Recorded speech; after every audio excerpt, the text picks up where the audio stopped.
Welcome back to State of the Union. I'm Dana Bash. There is now an empty seat on the highest court in the land. President Obama has promised to fill it, but who will he pick? Joining me now with insights into the president's thinking is David Axelrod, former senior advisor to President Obama, and our Supreme Court expert, Jeffrey Toobin, who has written several books about the court. David, let me start with you. What is happening right now inside the White House? You have been through this process with this president. Well, first let us say that Aaron Sorkin could not have written this script better, dropping this right in the middle of a presidential campaign. But look, I think that they're going to want to move quickly because times that you don't want this to settle in. You want to move quickly, put a nominee in front of the Senate, obviously qualified, and let them explain for the next 11 months why they want to deprive the country of a Supreme Court justice at a time when there are a lot of critical cases. So that's what you would advise the president. Put somebody forward who's obviously qualified. Don't go for broke. Don't go for somebody who's liberal to excite the base. Well, there'll be those who will suggest that he should pick. I saw some names, Kamala Harris, the Attorney General of California, who's running for the Senate now, maybe Cory Booker. But that's a bad idea. Both splendid people. I'm sure they would be great justices.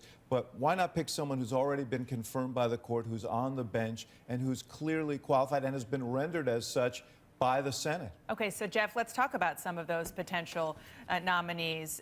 There is one who is currently sitting on the D.C. Circuit Court, Sri Srinivasan. He was confirmed just a couple years ago, 97-0. He's worked for President Obama, a Solicitor General, and also under Bush. And there's a woman who is on the 8th Circuit Court, and her name is Jane Kelly. She's actually reportedly pretty close with the Republican Judiciary Chair, Chuck Grassley, because she's got Iowa roots. What do you think of those? That's true, and I think those two are far and away the most likely nominees by President Obama, in part because they are young by Supreme Court standards. They're both Jane Kelly is I think 51, Sri Srinivasan is 48. Both have impeccable qualifications. They are sitting, serving federal judges on appellate courts, and most importantly, both were confirmed 97-0. And so the argument would be, what is it about the past 2 years that have made all these Republican senators suddenly decide that these people are not qualified to be on the Supreme Court? Let me put to you what Senator Rubio told me earlier in the program when I asked him that question, because he voted for one of them.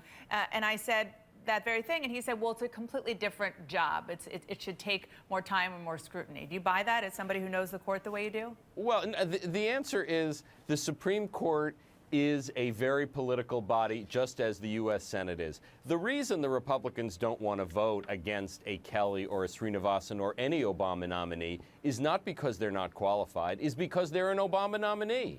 And, you know, this is the most consequential Supreme Court vacancy in a generation, because the court has 5 conservatives and 4 liberals. The opportunity to switch the balance on the court to 5 liberals and 4 conservatives, that's what this fight is about. It's not about the qualifications. It's not about, you know, what time of year it is. It's about switching the balance on the Supreme Court. Absolutely. And David, I was sort of interested when I heard you asked Senator Rubio about some of these potential candidates, and he said, well, I don't want to comment before a nomination. I want to reserve judgment. Well, what are you reserving judgment on if you're not going to confirm anyone?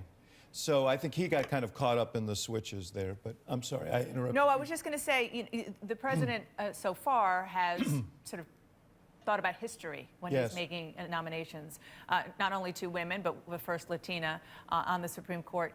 In your past conversations with him, is that something that is important to him and could be going forward?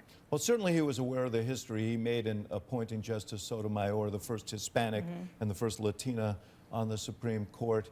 I think that it's not lost on him, I'm sure, what the balance of the court is, as Jeff just noted, and that this will shape judicial history for some time to come if he were able to put someone on the court. So I think that will really frame his thinking. And I think the candidate that he can, that will create the starkest choice for the Senate in terms of their qualifications is the one he wants. The one who's most qualified is the one he's going to want to appoint. David, thank you. Jeffrey Toobin, thank you so much to both of you for your insights.